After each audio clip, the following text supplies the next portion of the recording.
This is lecture number 3. There will be 4 parts to this. This lecture focuses specifically on Bible geography, and I want to make 2 notes as I begin. First of all, I acknowledge that there will be a significant amount of review. Some of the emphases and subjects we're going to discuss have already been at least anticipated in the lecture on the 7 concepts, but I don't think that the repetition will be a difficulty or disadvantageous. Matter of fact, I think it'll be advantageous. And they are important concepts. And so I have a PowerPoint I'm going to make my way through, and I would ask you as you watch this to make sure the PowerPoint is large enough that is on the screen that you can see it. A second note is that there is a set of printed notes available to you on the Moodle site, and they are roughly related to this, but frankly, they won't be a great deal of help in these first couple of sections. There are 4 sections to the Bible geography lecture, and the first one will be just an introduction to Bible geography, geography of the land of the Bible, and then we will give ourselves to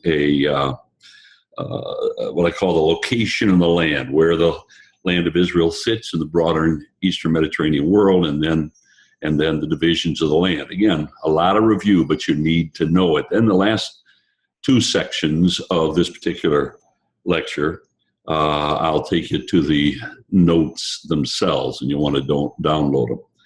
But let me begin then with focus number 2, as you see it here, geography itself.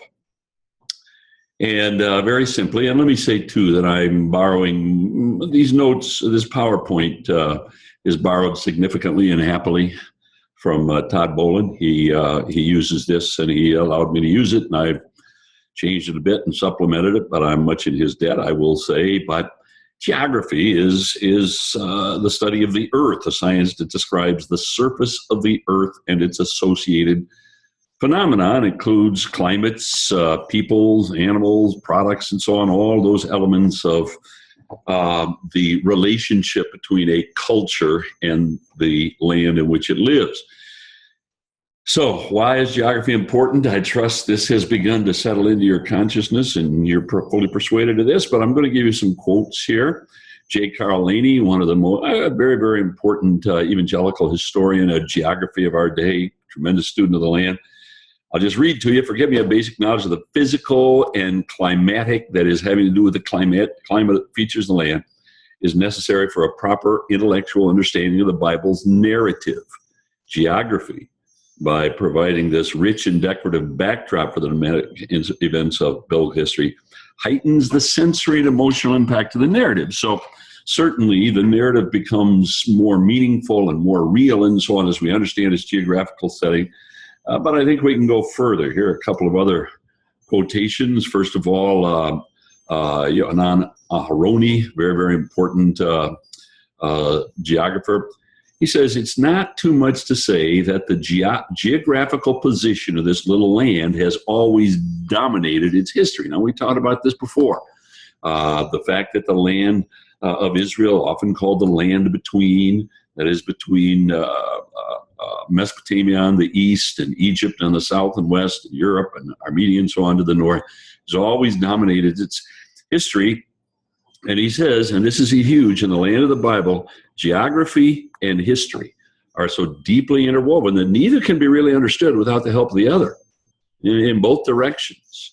And then again, Howard Voss, evangelical student, the biblical drama was acted out on the stage. And I love that figure. We have a drama, and it's important to understand the stage. And he develops that, just as stage props help to put one in the right mood for watching a play or promote understanding of the play, or they become an integral part, that is the props of the presentation of the drama. Then he says, a knowledge of biblical geography is essential to, and I would say, a proper appreciation of the biblical story. I misspelled "of" there, but you get the point. So Bible geography is hugely important to an understanding of the Bible, but then I asked the question, why is geography uniquely important to the faith of the Bible? And we've talked about this before, but I'm going to say it one more time very briefly. Here, G.E. Wright, again, an important Old Testament voice: geography, history, and religion are so inextricably bound together in the Bible that the religious message can't be understood without attention to the setting and the conditions of the revelation. Go further here. This is C.H. Dodd, a liberal voice, but he understands the relationship between the two. Some religions can be indifferent to historical facts, and most are, because they're not dealing with real history. And so they live entirely upon the plane of timeless truth, or maybe supposed truths, claimed truths. Christianity cannot. It rests upon the affirmation that a series of historical events happen, that a series of historical events really happened.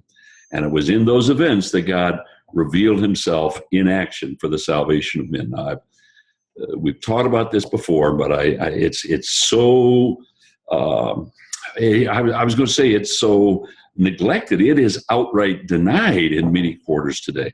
And we're taught that somehow the truths, the doctrinal truths, the theological verities of the Bible can be communicated regardless of whether or not those events really happen. As I keep saying, the revelation is in the event. Again, a couple of other quotes here, and this is, help me here, it's George Eldon Ladd, I knew it was. He says, the uniqueness and scandal of the religion, of the Christian religion, rests in the mediation of revelation through historical events. Now, think about that phrase right there, the mediation of revelation through historical events. Again, I'm going to say it, the revelation is in the event. It's the event that mediates it. The Hebrew Christian faith stands apart from the religions of its environment because it is an historical faith, whereas they were religions rooted in mythology of the cycle of nature. The Hebrew Christian faith did not grow out of lofty philosophical speculation or profound mystical experiences. It arose out of the historical experiences of Israel, old and new. Now, I know where he's going with that. I'm not going to be happy with it.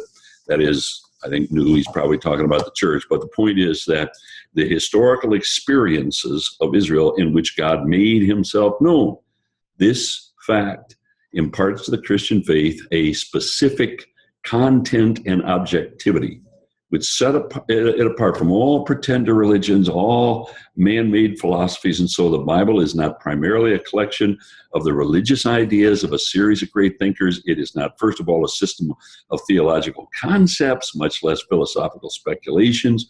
The recital, that is, the rehearsal, the narrative of God's historical acts in the Bible, the mighty acts of God, is the substance of Christian proclamation. And again, what's involved in those historical acts is God breaking in to human history. Like I say, perpendicularizing himself to human history. And only the true God of the universe can do that. He has done that. And therefore this, and he has done it at a certain place. And the geography is unspeakably important with regard to that reality. So again, just some notes concerning this land which God chose. Todd says, actually, God prepared the promised land for his chosen people with the same degree of care that he prepared his chosen people for the promised land. I'm sorry, this is Todd quoting the Moody Atlas. But he says God prepared a certain kind of land positioned at a particular spot and designed to elicit a specific and appropriate response. Now, what Meitzel, very, very important and helpful Bible analyst, what the point that he's making here is that the land is not incidental. The shape of the land, the location of the land, the divisions of the land, the climate of the land, all of that was prepared by God in order to as the stage, the very important and intimately involved stage upon which this marvelous drama of God's interaction with mankind, and specifically with his covenant people Israel, is going to be recorded. Now, there are three primary, this is very simple, but it is no little bit counterintuitive, and so I include here, we've mentioned some of this before, But I like to say that there are three primary characteristics of Israel's geography and history. That is, when it comes to the way in which the land shaped and defined and influenced the narrative. You have to understand that Israel is shaped with these three remarkable characteristics. First of all, it is a land of prominence. That is, it's the land which every nation needs to possess. Now, we've talked about this before and will again, but what do I mean by prominence? Well, again, just very crudely, if you don't mind, here's the Mediterranean Sea, here's little Israel, here's Egypt down here, here's Mesopotamia, flowing into the Persian Gulf, here are the mountains to the north, here's the desert to the south. And so you remember we're going to talk about it, this remarkable, important highway called the Fertile Crescent, and going in either direction, you're going to make your way. The Fertile Crescent narrows at the land of Israel. And specifically, if you don't mind, the Valley of Jezreel just can't be overstated. So the international traffic is going to be funneled into this little tiny land. If you can control that land, you can control much of the international traffic, especially caravans and armies. And so he who would rule the Eastern Mediterranean world has got to gain control of this little world, of this little strip of land. Everybody knows it. And so what happens there is of interest to all the peoples of the world and so on. So it's so important. And this is what we talked about before. We made the point that in Exodus 19, God had promised that Israel as a people would be a kingdom with a priestly function. And that is that what God was going to channel, it was going to put himself on display to the world through his dealings with Israel. And her geography, as we've talked about before, is hugely, hugely important to that. But beyond that, Israel is a land of pressure. That is, for the very same reasons. There is always going to be a powerful nation in that part of the world, or sometimes rather distant part of the world, that is absolutely intent on control. So there's always a great deal of pressure. It's never easy. And remember that reality is exacerbated for the people who live there, for the Jewish people, by the simple fact that it's not an easily defended land. It's like I say, living on the median of the I-90 or whatever you want to take. And so it doesn't have natural defenses, and thus it's always tremendous amount of pressure. But then thirdly, it's a land of remarkable privacy. And those three realities, that it is at one, privacy because of the shape of the land. And we related this earlier to the second of the two promises that God makes there in Exodus 19, verse 6, where he says, first of all, I'll make you a kingdom of priests. But then secondly, I will make you a holy or set apart nation. And I think very, very key to that is the shape of the land that we'll talk more about, which is, I want to get those three up there. So it is at once, and these two pretty much hang together.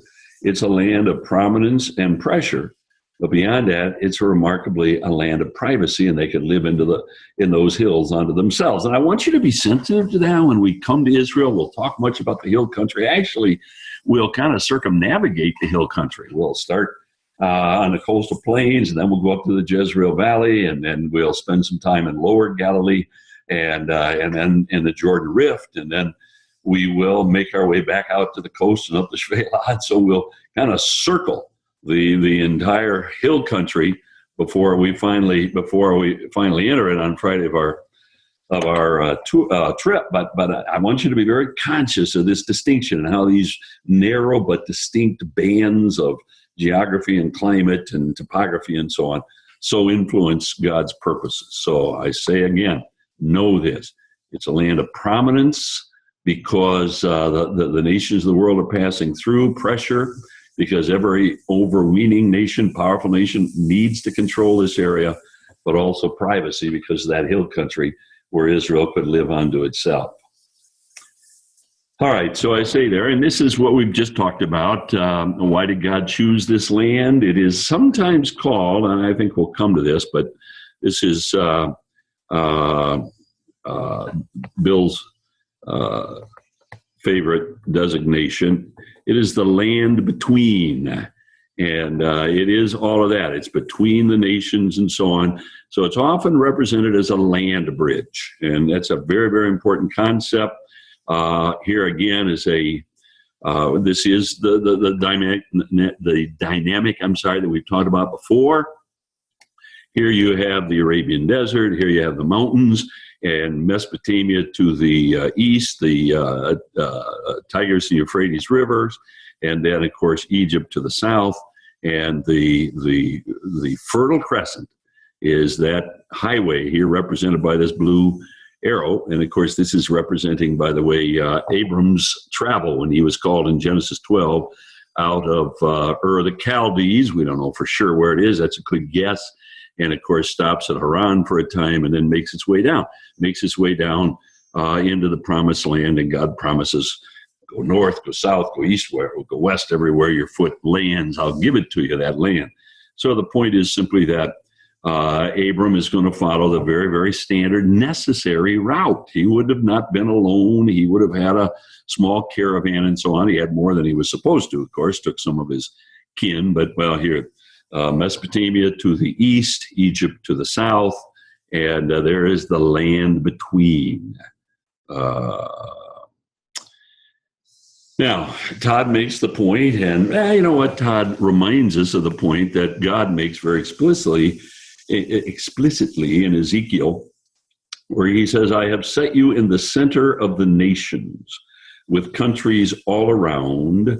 And he says, I will inflict punishment on you in the sight of the nations. Now, again, this is the prophet Ezekiel. By this time, Israel is about to go into Judah, the southern kingdom, is about to go into captivity to Babylon, and that's what he has specific reference to. But the point to pick up on here is he said, I've set you in the center of the nations. In a remarkable sense, it's the navel of the world in every age for different reasons, but in antiquity for the reasons we've been talking about. And therefore, I will inflict punishment on you in the sight of the nations. Why? Because God has promised that he would judge their wickedness, and he is going to be faithful to that promise. So, and I have here a note regarding the doctrine of divine providence that, well, let's say it this way, that it was no accident that Nebuchadnezzar was raised up and conquered the Assyrian Empire. It was no accident that Zedekiah, the last king, withheld the tribute, and thus Nebuchadnezzar came and carried them off, and so on. It was no accident that Cyrus was raised up by God, Isaiah 44 and 45. But all of this it could easily be mistaken in so many times, the way God carries out this promise of his to bless their obedience and to punish their disobedience. It could be altogether too easily just regarded as the freak accident of the course of human history. It was not. It was God keeping that promise, and in a way that really the whole world was going to see. So having said that, I asked some questions here, and we can be very quick. We've already talked about this. Why was Eretz Israel? Again, it's the Hebrew word for land. Can't read that. But, and the fact is that sometimes it's a little bit hard to know exactly what to call the land of Israel. We'll talk about that later on. So in many cases, geographers take to calling it the Eretz Israel, the land of Israel, the land itself. It was sought after because of its location. Why did Moses position Israel? Again, I'll say this very quickly. Again, I'll draw a little map here when that's supposed to be Israel. It's a little far south. But when they came up from Egypt and got to Kadesh Barnea, they were in the land. And yet Moses, before he dies, brings them up and positions them just north of the Dead Sea in Moab. Why does he do that? Well, I think because during the 38 years of wandering, all of these Amorite nations, these Canaanite nations, are forming coalitions, and the coalitions are very dependent upon communication. And the geography of the land teaches us that north-south travel and communication is very difficult. And so by conquering the land, by beginning with a conquest in the middle of the land, Joshua destroys their communication. It becomes very important. So strategically, the geography and the roads and so on That's the same thing with the rationale for Joshua's plan of conquest. It has to do with these coalitions and so on. The fact that Jesus was reared in Nazareth, but Matthew chapter 4 and John chapter 2 says explicitly that before he began his itinerant ministry, he moved to Capernaum. It has to do with the land and the roads and the fact that Nazareth was very isolated. Capernaum was the center of all roads. Jesus' retreat to Perea, especially in Luke 13, is a function of the geographical division, not so much geographical, all that relates to it, but the political divisions and the fact that Judea was the province of Pilate and Perea to the east was the province of Herod Antipas, and Herod Antipas was not in such debt to the Jewish leadership and so on. Jesus knew he was in greater danger in Judea. Now, all of those questions relate to geography and divisions and roads and so on. That's the point I'm making again and again. It becomes so terribly, terribly important. So, this is Todd. He asked the question, why did God choose this land? Not because it's intrinsically a superior land, but rather, and I don't make as much of this as I probably should, but the IBEX folks, Todd and Bill, make much of the fact that this is not an easy land in every way. The fact that the growing season is short, the fact that you're so dependent upon the rain, the fact that you're so liable to attack and it's difficult to defend. And so in a remarkable sense, they were dependent upon God year by year, season by season, to protect them from those enemies, to provide by sending the rain and so on, and thus to display his glory among the nations. This is another reason why this is a land of pressure. It's not an easy land in which to dwell in any sense. So again, now real quickly, just a survey of some of the names. This is important, but what do we call this area? Well, before Moses, before Moses, really, this is the land of Canaan. Canaan is a general name for a number of tribes, probably, or peoples, I should say, probably largely unrelated and so on.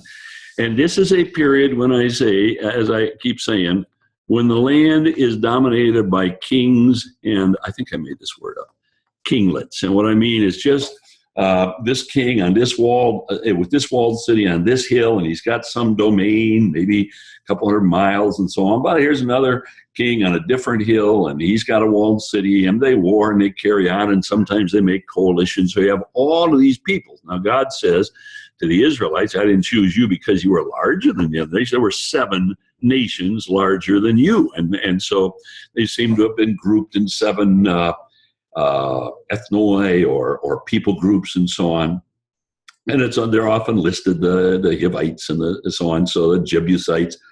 But anyway, Canaan is the basic geographic name for this stretch of land before the conquest and when Joshua comes and conquers this land, he goes up against the Canaanites, which is more or less a generic name for the tribes settled in this area. And it's pretty much the entire Levant. Israel is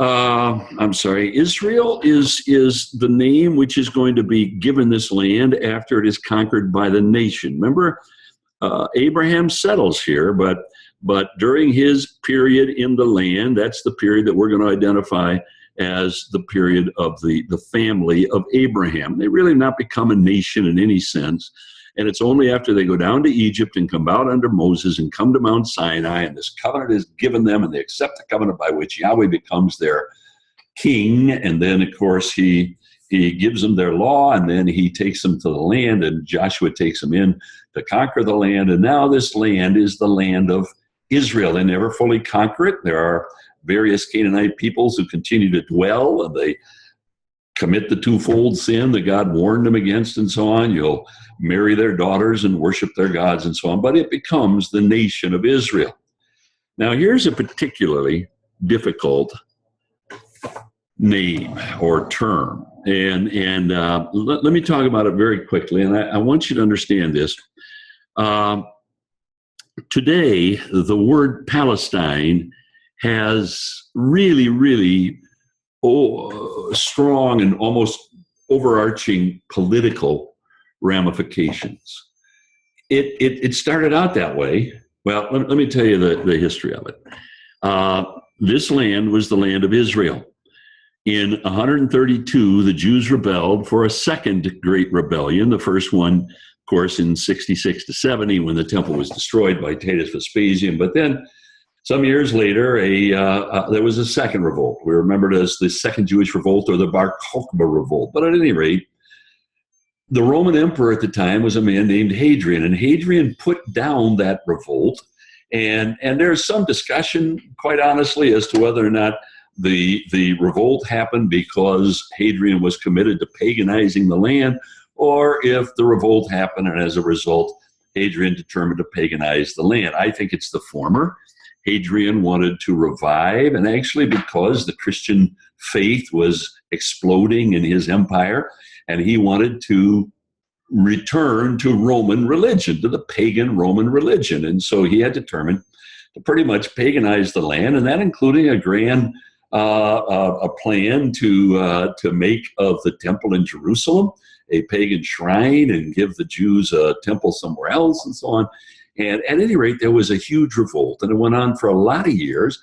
And when Hadrian put it down, he decided he was going to totally obliterate the memory. You need to remember this is the Second Jewish Revolt, 132 and 135, not as familiar to us as the First Revolt. But Hadrian determined that he was going to totally obliterate every memory of all things, both Jewish and Christian. And so, of course, he leveled Jerusalem and rebuilt it as a city he called Aelia Capitolina, again, 135 AD. But beyond that, he determined to erase the word Israel from the maps. And so in its place, he gave this region the name Palestina, which is a corruption of Philistia. So you have the Philistine plain down here, and he just settled on that name and called the entire region Palestina. It had all the maps redrawn and the name Israel. Now, it's curious that in its inception, that name was deliberately anti-Semitic. It was deliberately designed to remove any memory of anything Jewish.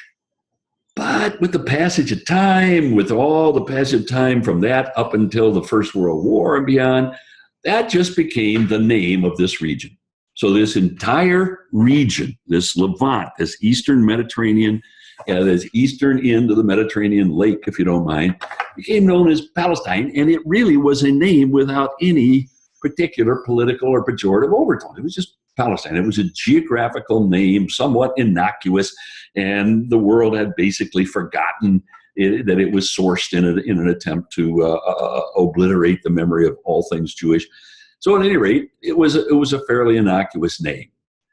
As a matter of fact, when the Jews began to go back to this land, they went back to Palestine. When they established an orchestra in the city of Jerusalem in the 1920s or 30s, it was the Palestine Symphony. It was they started a newspaper and called it the Palestine Post. So it was not a politically sensitive or negative name.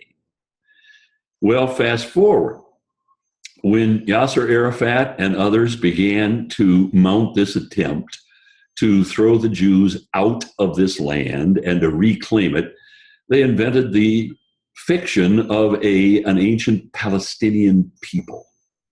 And the organization that headed up this attempt, it was a terrorist organization in large part, but it was also a very deliberately revisionist. Need to plug in my machine here. It was also a very deliberate revisionist effort. That is, they were going to rewrite history according to their own liking. And they called themselves the Palestinian Liberation Organization, the PLO. And so today, I have trouble using the word Palestine or Palestinian without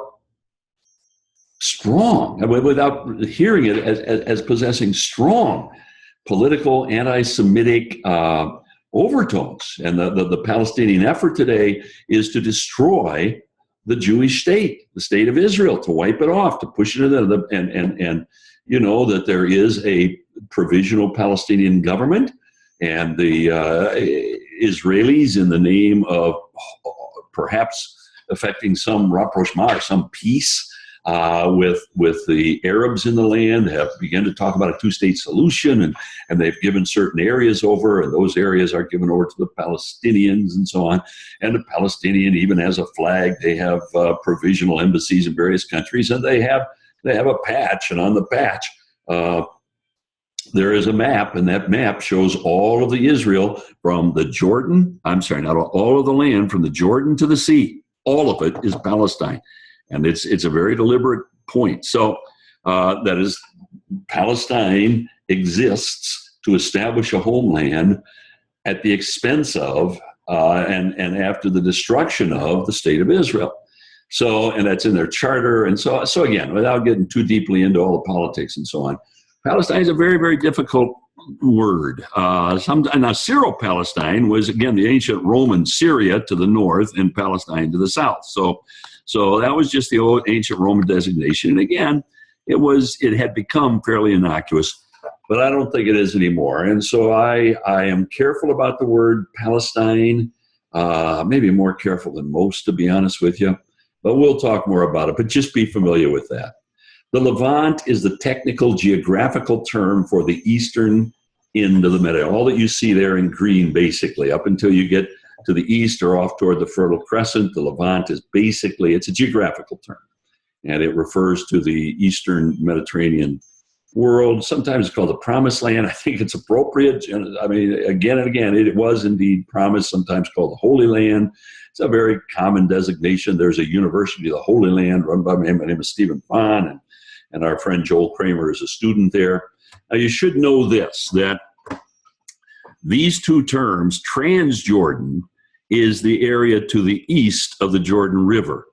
Now, quite frankly, when I think I'm right about this in 1922, Winston Churchill, and I used to be upset with him, but I've read some things, maybe his motives were not bad, but when he took part of the land which had been designated after the First World War by the League of Nations to be entirely given to the Jewish people as a homeland, he took part of it, and he chopped it off, about 80% of it actually, and gave it to a Hashemite kingdom, an Arab family, and it was called Transjordan because it's on the other side of the Jordan River. That's the point. On the other hand, now later on, but I won't go any further with it. On the other hand, Cisjordan, and you don't hear that as much, but that's the land on the western or seaward side of the Jordan River. So it's what we think of as Israel. You ought to just be familiar with that terminology. All right, I'm going to leave it there. This is the first of 4 lectures related to Bible geography. We're going to cover a lot of material. Some were repetitious, but all important. So and you don't have notes for this, but I trust you're taking some notes as you go. All right, thank you.